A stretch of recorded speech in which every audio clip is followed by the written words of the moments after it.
The biggest problem when using shipping containers as storage is the thing that you want is always at the back, and they only got one set of container doors. These roll tarp door kits install on both 20-foot and 40-foot shipping containers and provide you full access to the side. It's a very convenient way of getting into your shipping container, albeit a little less secure. So if you're in a secure compound or in a place where you're not worried about crime, this is a great option, and it's an option that actually makes you close your door at night.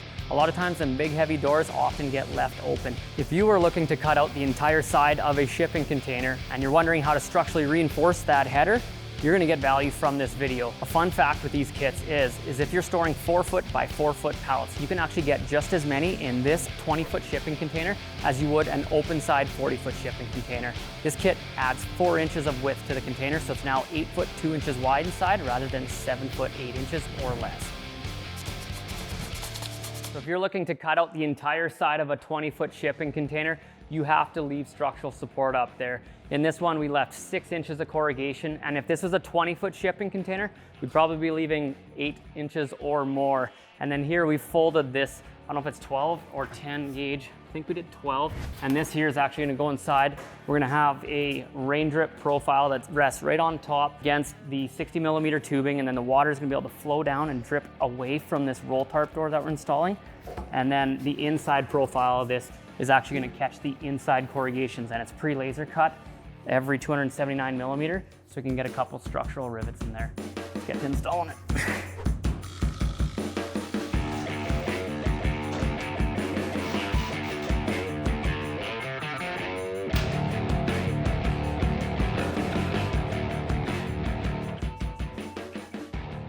Hopefully you got yourself a forklift if you're taking on a job like this, because it definitely made it a lot easier. But what you could do is just use other sources of hydraulic strength like floor jacks, bottle jacks, some sort of posts or teleposts, one similar to what you'd have in your basement. So that all would help, but what we really did find is that when you get these J-channel pieces up here, torquing up on them to really make sure that they're nice and snug to the corrugations.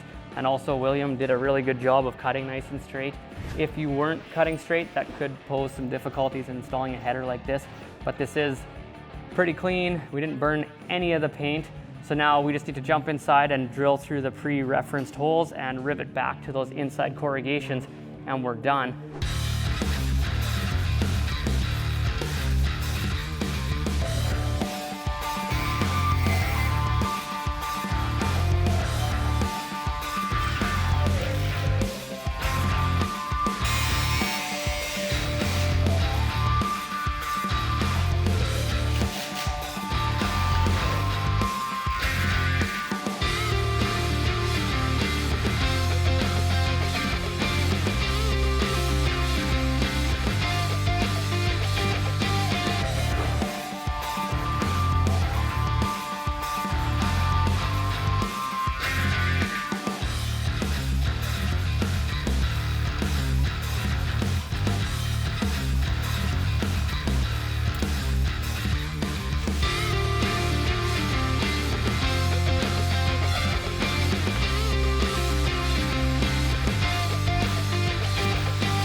One thing Mickles say is make sure that you have the whole weight of the tarp hanging when you go to install the top fiberglass bar and you self-tap that back into the header.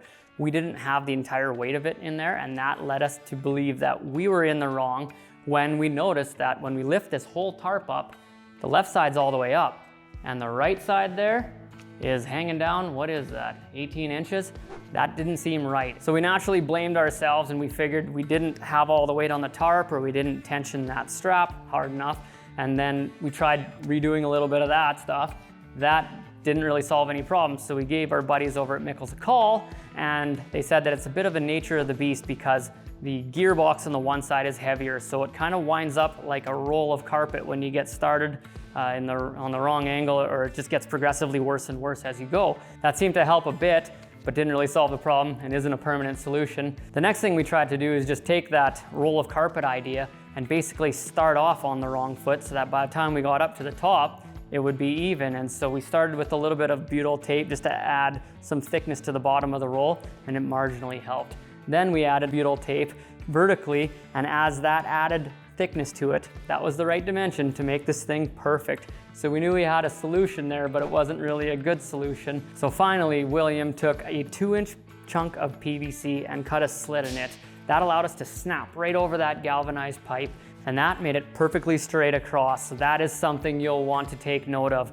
Basically, I think the problem escalates on 20-foot shipping containers, where with a 40-foot shipping container, because the pipe actually kind of droops on both ends, it's not as big of a problem. So it really depends on your situation, and you might have to play with the schedule of pipe that you put in there. But that is a very good solution and something that we need to remember here at the Container Guy through this video. So we've made some serious changes to the end wall of this kit compared to the instructions or our previous installs. A lot of times we install the 12-volt electric option, which is very handy.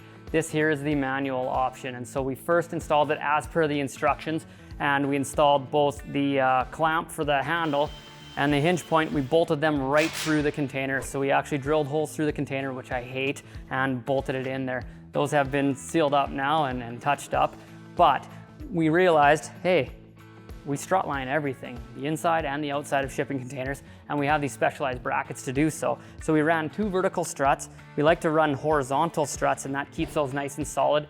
We also added some PL Premium in behind here to really make sure that these things are glued in place and they don't bend and bow on us.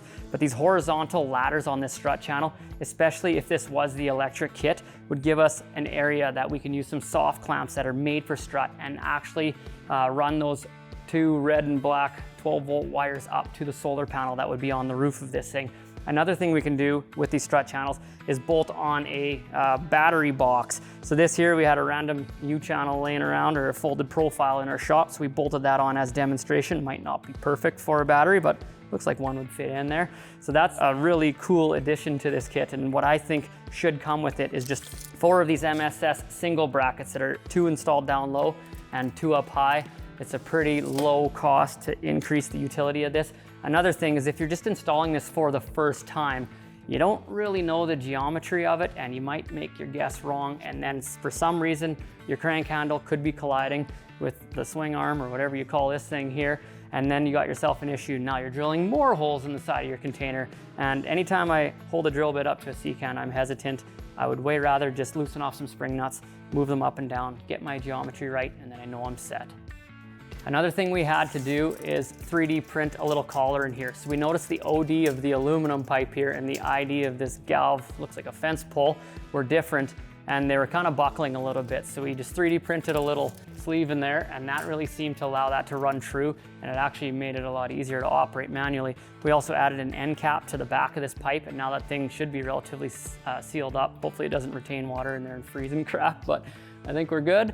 And then here we just strapped on an EMT, so it looks like a 3/4 inch EMT pipe, and this just gives you that example of what it would look like if we were to run electrical up to the roof of a shipping container with these laddered strut channels. So let's give you a tour of how this thing works. You basically, just like a grain trailer or a gravel truck, if you've ever run one of those, but you just grab your crank handle. There's torque on it, so be careful, it wants to go.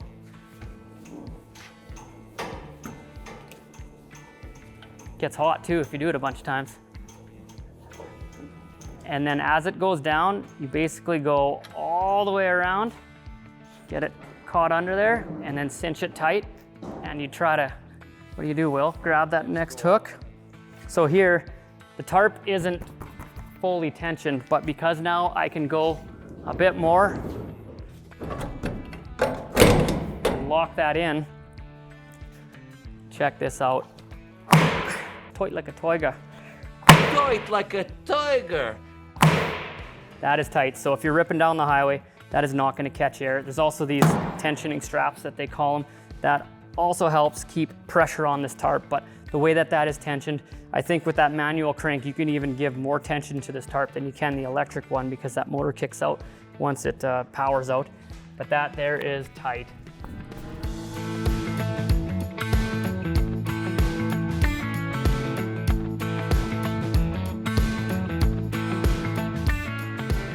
So if you enjoyed watching us install this unorthodox roll tarp door kit on the side of this shipping container, and you want to see other cool shipping container modifications, please help us out, give the video a like, and then subscribe to our channel and ring the bell for notifications. And as always, check us out at tcg.ca.